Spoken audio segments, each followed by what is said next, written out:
Barack Obama, B.A. Columbia University, J.D. Harvard Law School, instructor in constitutional law, the University of Chicago. Are you impressed? Our guest today, Thomas Sowell, is not. Uncommon Knowledge, now.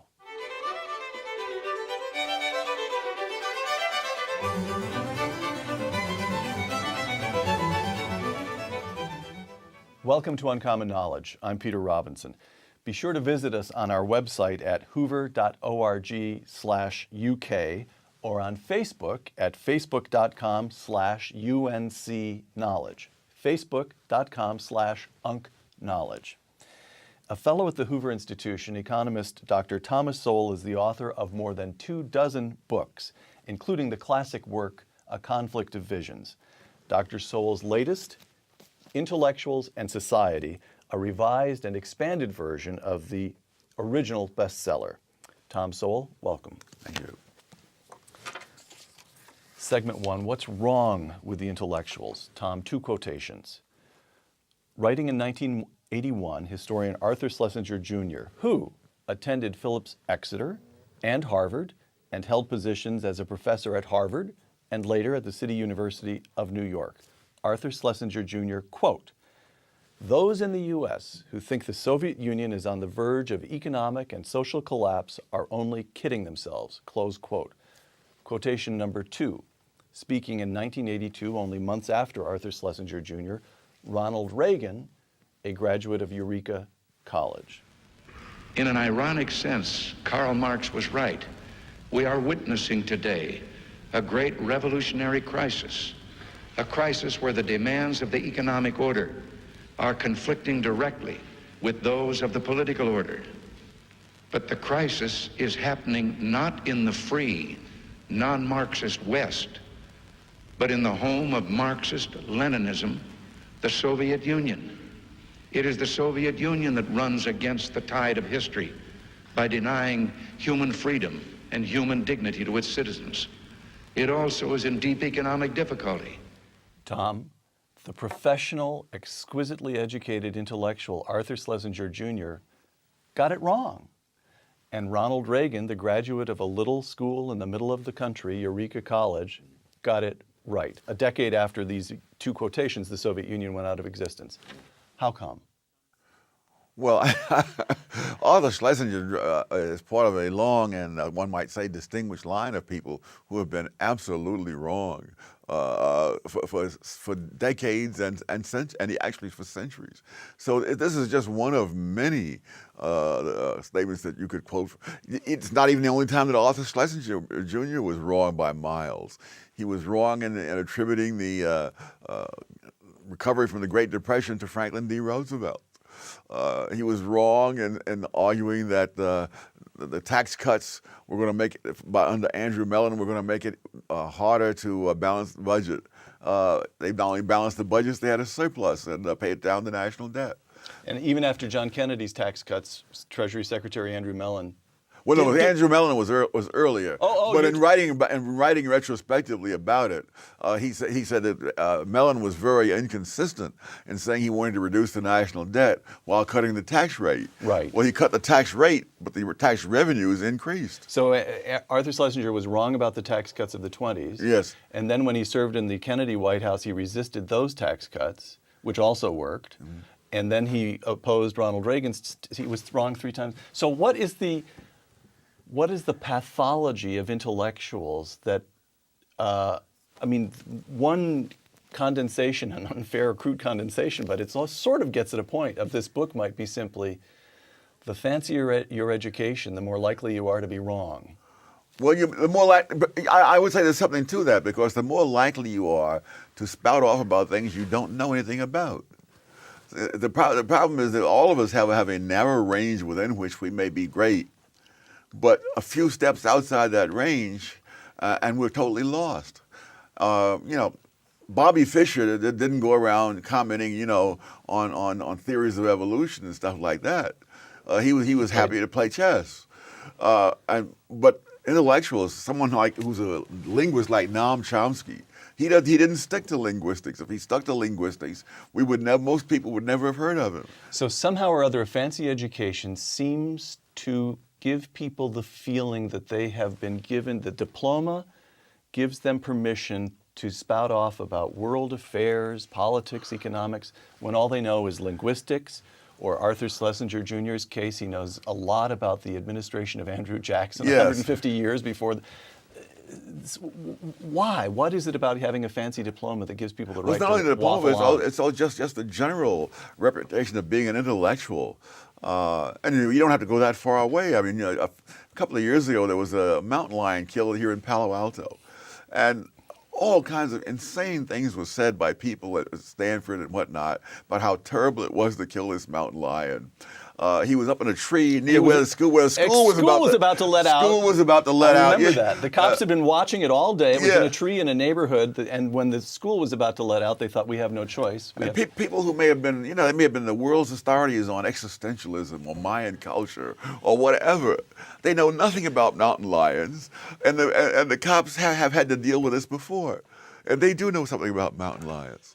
Opposing social visions, intellectuals in society, quote, at the heart of the social vision prevalent among contemporary intellectuals is the belief that there are problems and solutions, close quote. Explain that. Well, the people with the vision of the anointed, as I call it, believe there are solutions and that intellectuals have the inside track in providing those solutions. Those with the opposite vision understand there are no solutions. There are trade-offs. And you can make this a little bit better by making something a little bit worse, or you can make it a little bit better by making something a lot worse. And right now, for example, this mania for high-speed rail, there's no question that if you're willing to pour enough money down the rat hole, we can have high-speed rail. We can have it. They have it in Spain. One of the economics professors in Spain said, not only are they not covering the operating costs, there's not been $1 collected towards the infrastructure. I mean, like the rails and the trains, they haven't gotten $1 to pay for that. They're not even covering the cost of running the trains on a daily basis, the conductors and the electricity. So you've got, in intellectuals in society, you draw this contrast between what you call the vision of the anointed. We, the anointed, because of our intellect, our superior, I'm denigrating the view because I share your view that it's all nonsense, Yes. but it's not nonsense to them. So what's the fair way to put it? What is it? They have more knowledge than other people. We know more than most people. That's right. Therefore, we are in a position to survey society, see specific problems, and propose solutions. That's one fundamental vision which runs through much of Western civilization, as you demonstrate here. And the opposing vision is commonsensical, tragic. You can't solve certain problems. We will all die. There is human beings are in some ways perverse. This would be the vision, you argue, of the Founding Fathers. You check ambition with ambition. Checks and balances. Power is dangerous. So why is it, if you've got these two fundamental visions, the vision of the anointed and the tragic vision of life, and they run through much of Western civilization, why is it the vision of the anointed that is the persistent temptation of intellectuals? Why are they drawn to that? It gives them a much bigger role in the world. I mean, if you believe in free markets, what about all these people who want to have social justice? People just go out there, they make whatever deals they can with each other, work things out, and go on their way. And here is all this unused brilliance standing on the sideline, watching with impotent rage. The tragic vision confines intellectuals to the classroom. The vision of the anointed lets them run society. That's the difference? Roughly. So what you're saying is that it's just human pride. It's a kind of vulgar urge to power. Oh, absolutely. And nothing more than that. Well, that's sufficient for many people. All right. Segment 2, the role of intellectuals in American life. Intellectuals in society. Quote, there has probably never been an era in history when intellectuals have played a larger role in society than the era in which we live. Close quote. How come? Well, for one thing, for most of history, you had autocratic governments. You had kings, you had emperors, and so on. And what the people thought didn't matter an awful lot. In a democracy, what the people think matters a lot. And also in later times, you have a more prosperous society where we can afford from a financial point of view, to send more and more people through colleges and universities and support books and things like that, much more so than in the past. And now you have people out there who fundamentally don't really know much beyond what their specialty might be, creating a certain vision of life in the electorate, which the people with the holders of power have to take into account. So the intellectuals are able to dominate, perhaps is the word, the climate of opinion Yes. in a republic of 300 million people. Yes, and well, a classic example was the era between the two world wars, where the intellectuals were all in favor of disarmament, even while Hitler was arming Germany and when Japan was arming and so forth. They were saying we should disband the RAF, the British intellectuals, and so on. And it was not that they convinced the holders of power. The holders of power understood that Germany was rearming secretly, even before Hitler took power. You make this point. Stanley Baldwin, then the British Prime Minister, Yes. saw what Hitler was up to. Oh, yeah, the British and French intelligence services both knew this. The public didn't know this. And Baldwin was not about to tell the British public that Germany was rearming, because the clear implication was that Britain must rearm. And the intellectuals had made rearmament, poison politically. And his professional opinion as a working politician was that the climate of opinion was such that that British democracy couldn't bear the truth. That's right. Because of what the intellectuals had done to through journals and newspapers and the chattering classes, so to Yes. speak. And what about Vietnam? Lyndon Johnson. Oh my gosh, that the Tet Offensive was hailed by the intellectuals as a huge defeat for the American military forces. After the communists won the war, took over South Vietnam. Tet Offensive is 68. The communists finally win in 73. Yeah.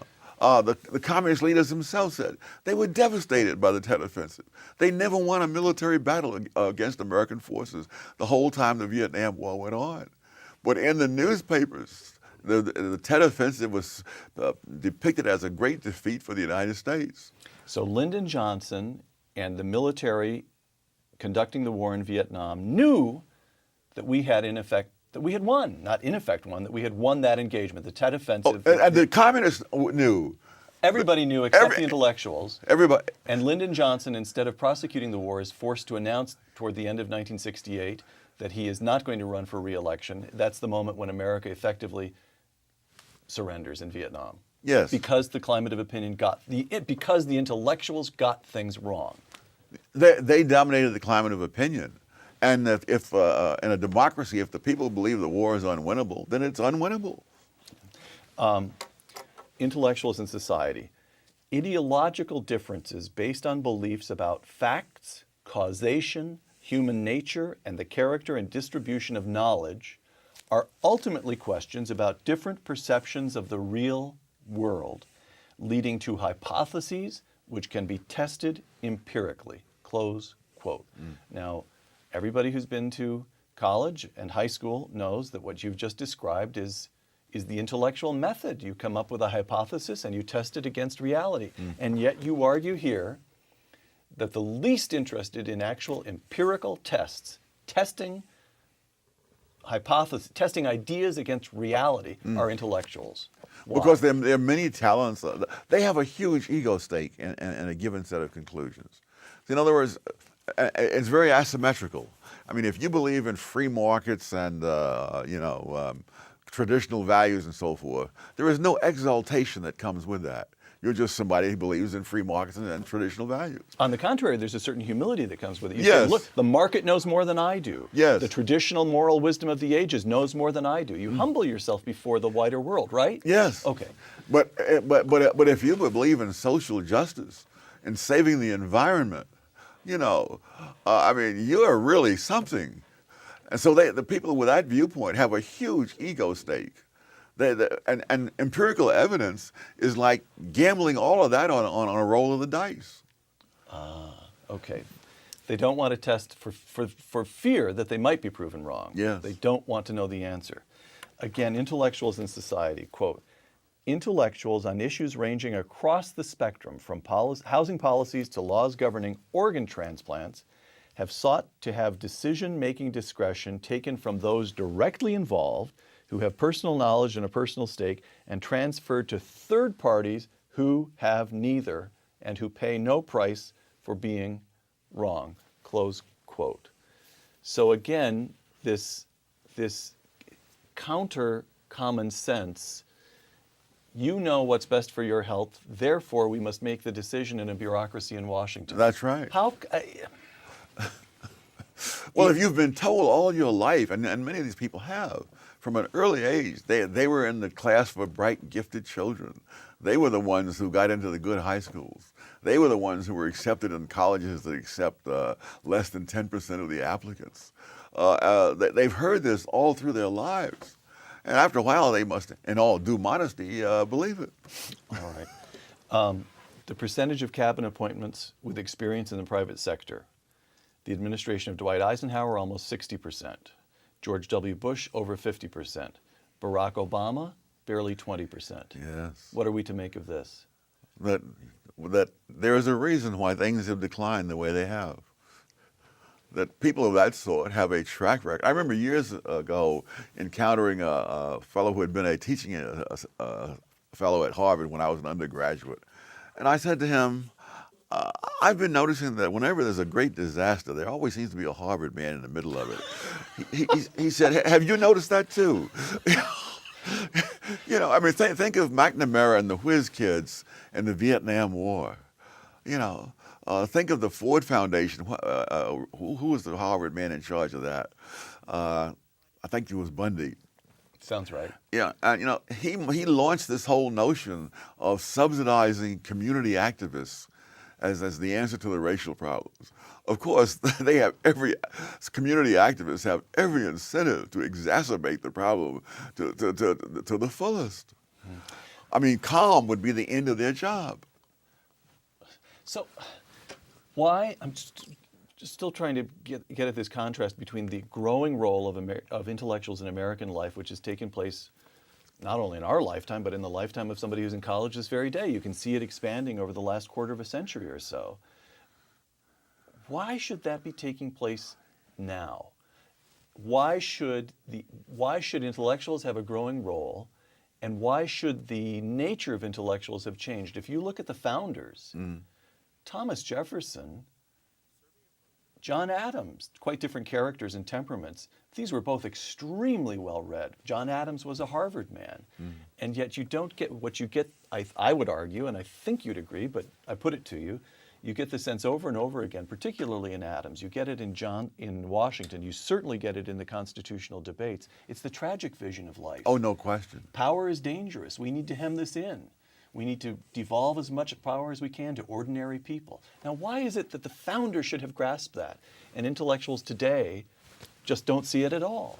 Well, first of all, these people did not make their living as intellectuals.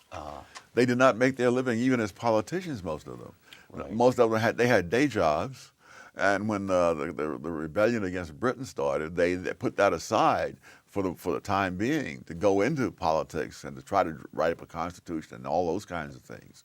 But they were not intellectuals in the sense in which I define it as people who earn their living by producing a final product which is simply ideas. Right. Segment 3, intellectuals condescending.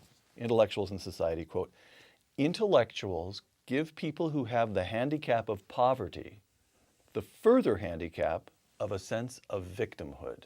Yes. Close quote. Explain that, Tom. Intellectuals have a great tendency to see poverty as a great moral problem to which they have the solution. Now, the human race began in poverty, so there's no mysterious explanation as to why some people are poor. The question is, why have some people gotten prosperous? And in particular, why have some gotten prosperous to a greater degree than others? But everybody started poor, so poverty is not a mystery to be solved by intellectuals. More than that, I think one of the things I wish I'd put more emphasis on in the book is that intellectuals have no interest in what creates wealth and what inhibits the creation of wealth. They are very concerned about the distribution of it, but they act as if wealth just exists somehow. And it's only a question, it's like manna from heaven. It's only a question of how we split it up. And why should that be? Why shouldn't they find that question at least intellectually fascinating? Because it would destroy the whole vision that they have. Because it would lead to the answer of free markets. Well, it would say there are enormous numbers of reasons why people acquire the ability to create wealth, and they vary all over the world. And so if you find, for example, that in centuries past, Germans living in Eastern Europe had much higher standards of living than the indigenous peoples of Eastern Europe, intellectuals will say, well, the Germans have somehow oppressed the people of Eastern Europe. Right. Or the ones who are into genetic determinism will say the Germans were born biologically superior to the people of Eastern Europe. But anyone with a knowledge of history would know that there are all kinds of reasons why Western Europe as a whole has far greater wealth producing capacity than Eastern Europe. But of course, that would then cut out the role of intellectuals.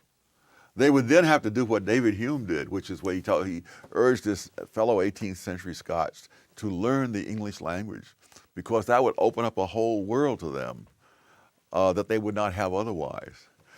Which leads to another quotation that I found very striking here, Tom, in Intellectuals in Society. Part of this you've touched on. You write that although intellectuals pay a lot of attention to inequalities among racial and ethnic groups, quote, seldom has this attention been directed toward how the less economically successful might improve themselves by availing themselves of the culture of others around them, close quote. Now that is a very arresting formulation. Poor people can improve themselves by availing themselves of the culture of others around them. What do you mean by that? I mean that the same things which allow some other people to prosper can allow them to prosper if they take advantage of those same things. The Scots were a classic example. They were one of the poorest and most ignorant people on the fringes of European civilization in centuries past. But once they, for whatever reasons, began to educate themselves, and especially to learn the English language, which became a passion. People all over Scotland, including Hume himself, were taking lessons in the English language. Hume's first language was Gaelic? I don't know if it was Gaelic, it was whatever they spoke in those days. All right. Yeah, from about the middle of the 18th century to the middle of the 19th century, the leading intellectuals in Britain were Scots. Right. I mean, you had Adam Smith in economics, Hume's in human philosophy, Black in chemistry. You go through the whole list. And so they could do that. But that was an extremely rare thing for an intellectual to say.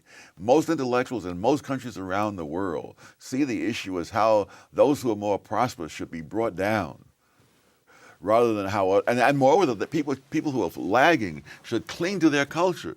I don't know how you're going to keep on doing what you've always done and get results that are different from what you've always gotten.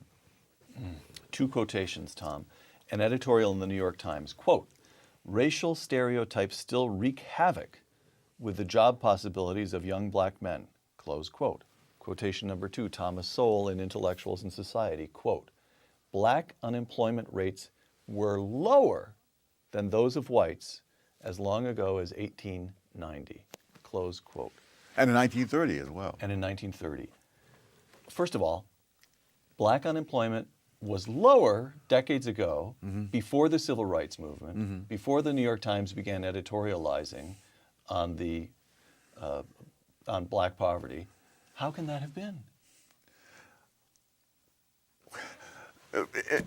It shows, among other, well, the minimum wage law is one huge factor. 1930 was also the last year when there was no federal minimum wage law. If you look at the unemployment rate of black teenagers in 1948, 1949, it is a fraction of what it has been in any recent decade. And 1949 was a recession year, so the black teenage unemployment rate in 1949 was a fraction of what it was in even the most prosperous years of the 1990s. And this is because the federal minimum wage said you must pay every worker at least this much. Yes. And when there was no minimum wage, kids, everybody, but particularly you're talking now about black teens, could get paid whatever. $1.50 an hour See, but for the other carpentry, thing- but they could get employment. They could Yes. start learning skills. They could reach the first rung on the ladder, so to speak. Yes, That's what's, all right. and people move up very quickly. I mean, McDonald's has over 100% turnover a year. People say he's out flipping hamburgers. Yes, he's flipping hamburgers in January. Does not mean he's going to be flipping hamburgers in December.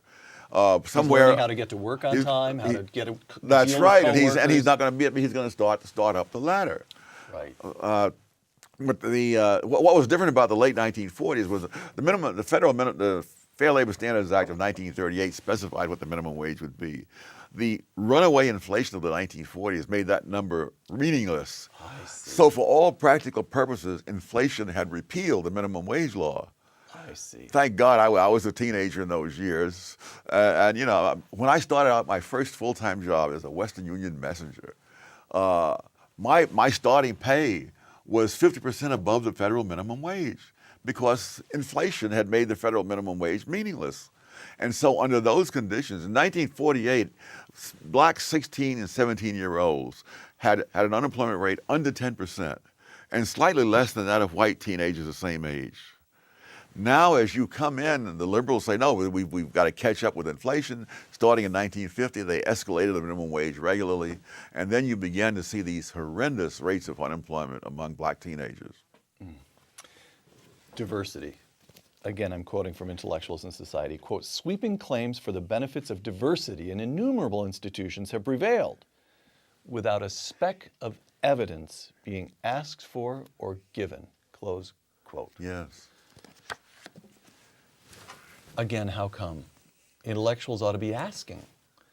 So we have diversity, we have affirmative action, diversity, and of course diversity is one of the sacred words of the academy these days. And nobody's tested to see whether No. diversity enriches the No. educate. No. It's just definitional. Intellectuals have many skills which enable them to evade the testing of what they believe. And that negates the fact that they are capable of testing it doesn't mean that they're going to test it. Thomas Sowell, once again, quote, at the same time you're getting all this mouthing of diversity, this is not from Intellectuals in Society, but it's from an interview you gave elsewhere. At the same time you're getting all this mouthing of diversity, there's an extremely narrow ideological conformity that's being enforced. So we have diversity in the way people look, the ethnic groups or from which they come, the parts of the country from which they come, but once you arrive, you'd better start thinking the way we do. Yes. I still get emails from students, who say that, when they raise any issues that go against the professor's ideology, they just get ridiculed. Segment 4, Thomas Sowell, intellectual. We just learned that you started out as delivering telegrams. This was in New York. This was when you were Yes. living in Harlem. So Yes. you started out delivering. Now let's take you to age 24, when you're at Howard University. You write in another book, well worth reading. They're all worth reading, but I love A Personal Odyssey. But I'm quoting from A Personal Odyssey in this case. Quote, I was a 24-year-old high school dropout with mediocre grades in a mediocre institution. Close quote. When did that change? When did your own intellect become engaged? When did the light bulb go on? Oh, before then, but of course I was working during the day and going to school at night, which is not the ideal conditions for intellectual results. So I really didn't have the results. So how did, but young Tom Sowell, what I can recall you were telling me that you would wait up at night, as I believe this was when you were a teen, you'd wait up at night for the early morning edition newspapers to come out. You'd walk up the block at a little after midnight and buy the first edition newspapers at the newsstand, take them back to your bedroom and read them. Yes. So you were an intellectual when you were a boy. I'm not sure that reading the Yankee scores made you an intellectual. Oh, it was the Yankee scores. I feel so much better now. I thought you were engaged in world. I've always thought, oh, Tom. But can you imagine anybody in Harlem doing that today? Walking around at midnight freely and without a and kid. as a small old white man had a little newsstand in Harlem, and he obviously had enough people doing this to make it worth his while to be open at midnight. And I would walk. It was a long block. I'd walk down this long block, get my newspapers, and come on back home and read them. A different world. Quote, again from A Personal Odyssey, I graduated from Harvard magna cum laude. Economics and Karl Marx had a lot to do with it. Karl Marx got Tom Sowell through Harvard. Explain yourself. Explain yourself. Well, I had been taken by the Marxist philosophy, and therefore I had done a lot of studying. I'm one of the few people, I guess, who's read all 3 volumes of Capital and indexed them as I went. And from this, I wrote This reading takes place before you get to Harvard. I started, but at Harvard, I went through the Capital, and that then provided me with an undergraduate honors thesis, and it's the honors thesis that got the magna cum laude. The grade point average was just enough to make me eligible. I see. And you enjoyed yourself at Harvard and have revered that august institution ever since. Is that correct? Not quite. I have never gone to a class reunion at Harvard. Even when I was teaching at Brandeis, which is about a 20-minute drive from Harvard, what I saw there that bothered me is what bothered me ever since. There was the sense that we don't really need to test for evidence. If all we bright good fellows all believe this, it must be true. So you got the sense. And then, you got the sense of a kind of intellectual priesthood or caste. Yes, and the same thing as you mentioned from the book, that there is this sense that you don't really have to go for evidence. That these are things that we all know. Thinking it so makes it so. From Harvard to a graduate program in economics at the University of Chicago, quote, I was as well aware that the University of Chicago economics department had a reputation for conservatism as they were that I was a Marxist. What made this not matter was that we were both devoted to intellectual standards. I developed much more respect for the University of Chicago than I ever had for Harvard, close quote. Yes. Explain the difference in atmosphere, intellectual atmosphere. Well, at Chicago, you had to make your arguments. As some economists once said, at Chicago, economics is a full contact sport. And I don't know if you're aware of the back and forth that goes on. It's fierce. But the fact of the matter is that everyone recognizes you have to have facts, you have to have logic. You can't say that we believe this because everybody knows this.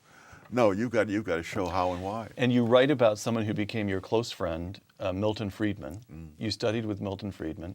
Now, so here's a case, Tom, your thesis about intellectuals in society, that an intellectual is someone whose end product is ideas. Milton's end product was ideas, and yet he resisted all the temptations that you delineate in this book. He championed the free markets. He was intensely suspicious of the self-aggrandizement of intellectuals. He loathed Washington.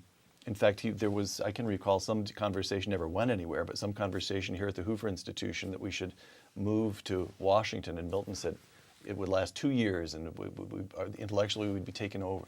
How did he, in strict terms, a man of ideas, and in that sense, an intellectual is intellectual, what set him apart? What made him different from the intellectuals in the pejorative sense? In the preface to the book, I explain that I don't go into that. I'm trying to get a little extra out of you here. I did not try to explain every sparrow's fall.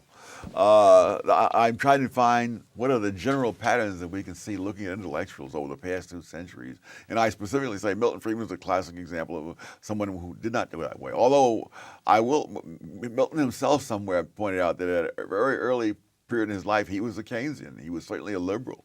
Okay, But he moved beyond that. And a lot of people do. I would say most of the conservative intellectuals were at some point in their lives on the left. I mean, Hayek was a socialist. You can just go through the whole list of them. I mean, there are a few like William F. Buckley, who was a conservative from day one, but he was the exception, not the rule. All right, so if you won't explain the sparrow's fall in Milton's case, explain it in yours. We've now got you to a graduate program at the University of Chicago, but you're still a Marxist. Yes. What were the circumstances? What was the intellectual journey that led you to reject Marx? Well, it was not taking Milton Friedman's. I was a Marxist when I went into Milton Friedman's course. I was a Marxist when I came out. You are just one tough Marxist. Anybody who could resist Milton. So what happened, Tom? I went to work for the government as a summer intern in economics, and seeing the thinking or lack of thinking that was going on in the government, I realized the government is not where it's at.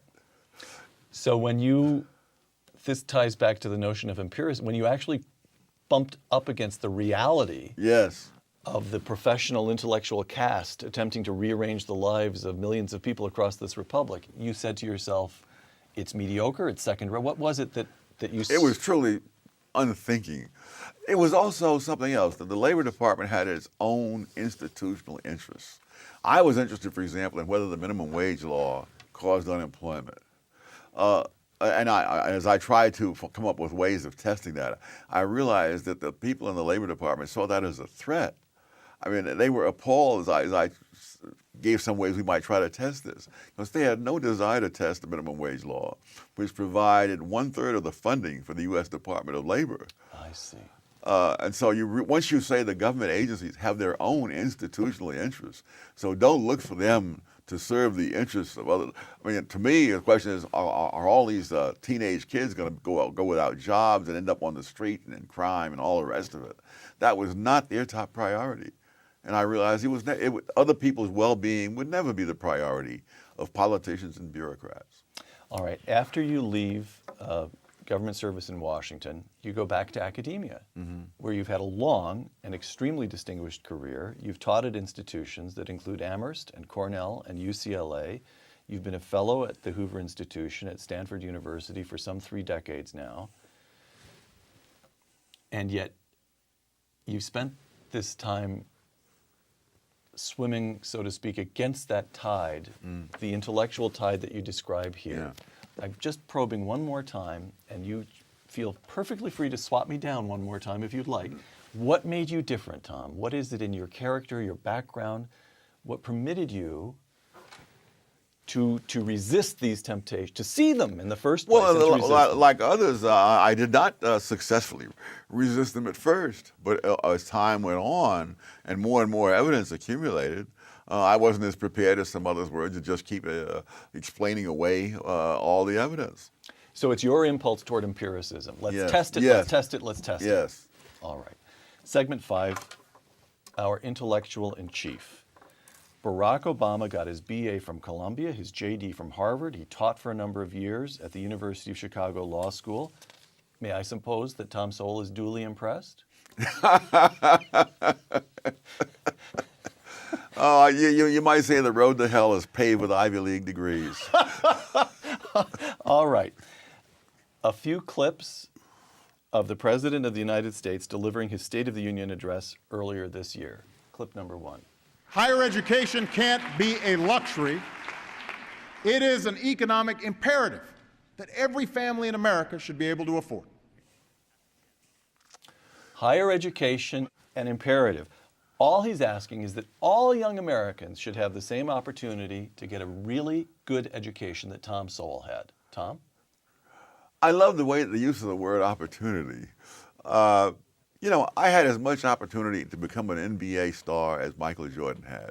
It just happens that there was some difference in skill. And so the same thing with education. There is no point trying to run people through institutions that they have very little interest in and that they may not be suited for. In fact, I would argue that one of the problems of American education is you have a lot of people in college who have no interest in what a college is supposed to be, nor is there any reason why they should. And so So you water down the education of the people who are there to get an education because of the people who are not there for that purpose and who who you're trying to appease in some way. And is the impulse that we just saw of Barack Obama and his supporters to constantly, more and more people run them through college, through college, and that's what? That's to enhance the standing of intellectuals in society, to teach more and more Americans to defer to intellectuals? Is that part of what's going on? It's to win votes, frankly. All right. Straightforward as that. President Obama once again. I will not cede the wind or solar or battery industry to China or Germany because we refuse to make the same commitment here. We've subsidized oil companies for a century. That's long enough. This is pre-Solyndra, of course. Pre-cylinder. Tom? You know, this notion of picking out something and calling it a good thing, like education or affordable housing or whatever it might be, everything is a matter of trade-off. What did the band say there? That he will not cede wind or solar or the battery industry to China or Germany because we refuse to make the same commitment. It's amazing that here is a man talking about 5 different industries, in none of which he has the slightest experience. You know, but because he has these degrees from the places you mentioned, he thinks, and people have told him how clever he is, he now thinks that he can do this. So can you No human being on this planet could do this. Can you explain, Tom, the particular appeal to intellectuals of the kind you describe here, of the green movement, of the environmental movement? Oh, it shows them again in the role they relish. They're the wise and noble, forcing the rest of us poor dummies to do what's right, even though we don't want to. So it's what your old friend Karl Marx would have described as the will to power. Yes. All right. You don't want to cut them a little slack. You're just saying it's ego and pride and vanity. Yes. All right. Once again, the President of the United States. Tax reform should follow the Buffett rule. If you make more than $1 million a year, you should not pay less than 30% in taxes. And my Republican friend Tom Coburn is right. Washington should stop subsidizing millionaires. In fact, if you're earning $1 million a year, you shouldn't get special tax subsidies or deductions. On the other hand, if you make under $250,000 a year, like 98% of American families, your taxes shouldn't go up. I love it. You're the one struggling. Tom? When people keep their own money, that's called subsidizing them. I love it. You know, that's the brilliance of intellectuals, that they can use words in such a malleable way that they can. Obama has an absolute talent for saying things that make no sense, but not only sound plausible, but inspiring. You know, we're subsidizing the oil companies when they deduct the cost of doing business in order to arrive at the figure of how much net income they have. Everybody does that. Right. So this notion, though, that if you're rich, you ought to pay more. Straightforward enough, no? It is straightforward, but it's also straightforward nonsense. Why is that? People don't. They often speak of people who are rich as people who happen to have money. Right. Extremely few people happen to have money. There aren't that many Rockefellers. Well, but Rockefeller didn't happen to have money. But his heirs happen to have it. His heirs happen to Right. have money. So you're driving Rockefeller reduced the cost of oil to a fraction of what it had been before him, Right. benefiting millions of people across the country. Therefore, they bought their oil from Rockefeller rather than from people who had more expensive ways of producing oil. For example, one of them being the use of tank cars on the railroads. The progressives were livid that Rockefeller could ship his oil at a cheaper price than the other producers. It never occurred to them that Rockefeller shipped his oil in tank cars, which are a hell of a lot cheaper to transport than in barrels. Right. I mean, we still measure oil in barrels today, but we ship it in tankers. Right. And that's how he became a multi-billionaire. So we know from the study of economic history that wealthy people get wealthy by creating jobs, lowering prices of products. Rather than Bill Gates, the richest man in America, one of the richest men in the world, invented an entire industry that simply didn't. All right, we know all that, and we also know, as we mentioned earlier, that cutting taxes worked to spur economic growth in the 20s. Again, under John Kennedy in the 60s. Actually, it was Johnson who ended up. Most of the tax cuts took place, let's call it under the 60s, and then again in Ronald Reagan in the 1980s. And then George W. Bush. And George W. Bush. So how is it that he can stand there in the face of this overwhelming evidence and be taken seriously? I'm not asking now about Barack Obama as an intellectual. I'm asking about the people listening to him. That's the question of the hour. You have people who don't stop and think. You've had dumbed-down education. You've had propagandistic education. and people, what he's saying connects with all those kinds of things. All right. In fact, it goes the other way too. I was just doing some research on Detroit and its decline, and they kept raising the city income tax, and every time they raised the tax rate, the tax revenues went down. In 2008, Charles Gibson put this to Obama when he was a candidate. He said, "Why are you for raising the tax rate on the rich? Because you often get more revenue at lower tax rates than at the higher tax rates." And he said, "Well, it's a question of social justice." In other words, he doesn't really care about whether the government raises more revenues. If he can get people mad at the rich and they vote for him, then it's a success. Just as Coleman Young's policies in Detroit were a great political success for him. It ruined Detroit, but it didn't. I just you and I happened to be reading on a similar subject. From 1950 to the present, two things happened. One was that the population of the United States of America roughly doubled, and the other was that the population of Detroit fell by roughly half. Yes. Unbelievable. All right. You write in Intellectuals in Society about the intellectuals' view of diplomacy and military affairs. One last clip of the President of the United States. Thank heaven I'm sitting down. Look at Iran.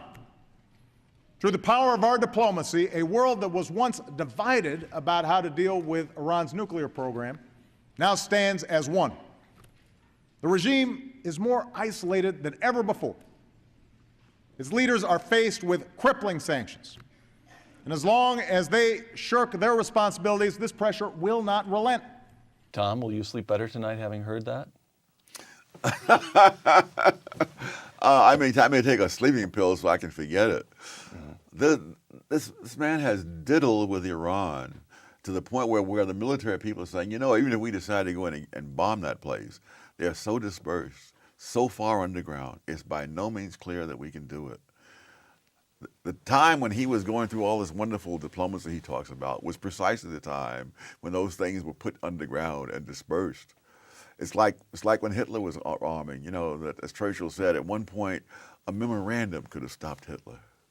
Because the power was so lopsidedly on the side of the Western democracies. It's like they could say, "Stop rearming or else."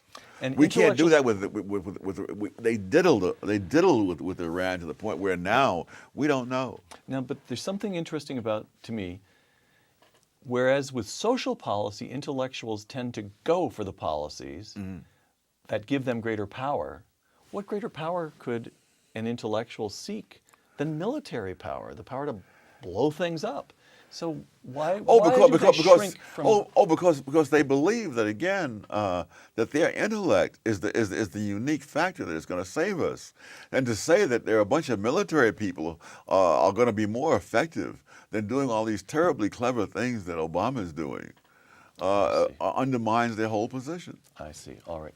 Final couple of questions here. I'm asking with a particular viewer in mind. Let's say that there's a young man or young woman in the position of a Tom Sowell. This is if somebody's viewing this who loves to get online and read the early edition of the newspapers the way you did.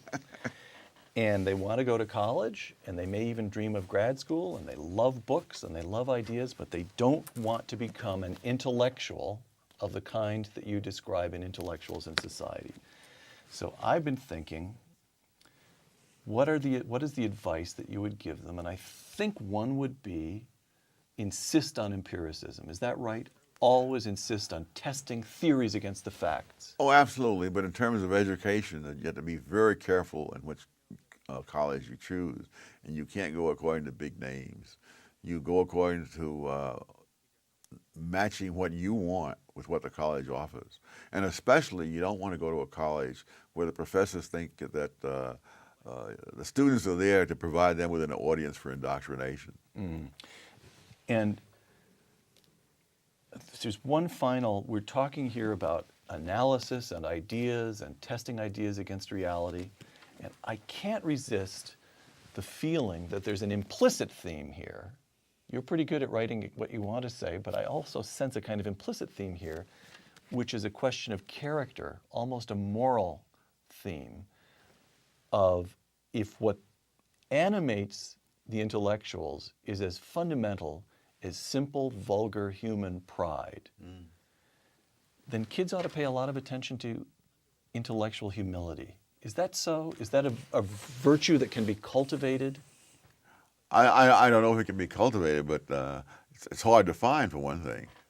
But I think that they shouldn't go to some place where there is a party line, and where anyone who says anything different is just slapped down. And that's unfortunately the case in too many universities. So you're looking for genuine freedom of discussion. Yes. And you're looking for a willingness to test theories against the Absolutely. facts. Absolutely. All right. Last question. We have an election coming up in November. What's your sense? Good news or bad news when we wake up after Election Day? Will the intellectuals have triumphed or have been swept out of Washington? I would think that the odds of their being swept out are no better than 50-50. Do you have a candidate?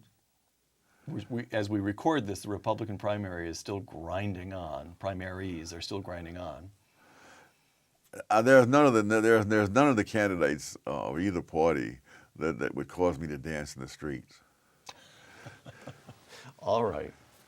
Is there anything, as you look at the current prospect for this country and the Western world, that would cause you to dance in the streets?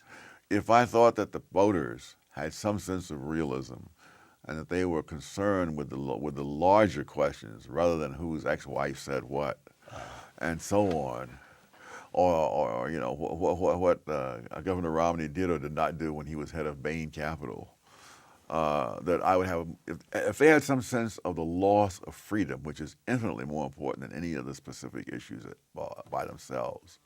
That is, Obamacare really is a huge step towards the loss of freedom. I mean, and it happens in small ways, but constantly. I mean, we can't have the light bulb that we want in our own home. We can't flush the toilet with the kind of toilet we want. We can't take a shower with the kind of shower head we want. We can't put our garbage out except and broken down by the way that some little gauleiters have decided that we ought to do it. I mean it's just the accretion of these things, many of which are too small to be significant in themselves. But in the aggregate, you can see the tendency of this. The people who think they know better and they ought to be telling us what to do, those people are the danger. And if you don't see that, then I'm not sure what the future is going to be like. Dr. Thomas Sowell, author of the new, expanded, and revised version of the best-selling Intellectuals and Society. Thank you. Thank you. For Uncommon Knowledge, I'm Peter Robinson. Thank you.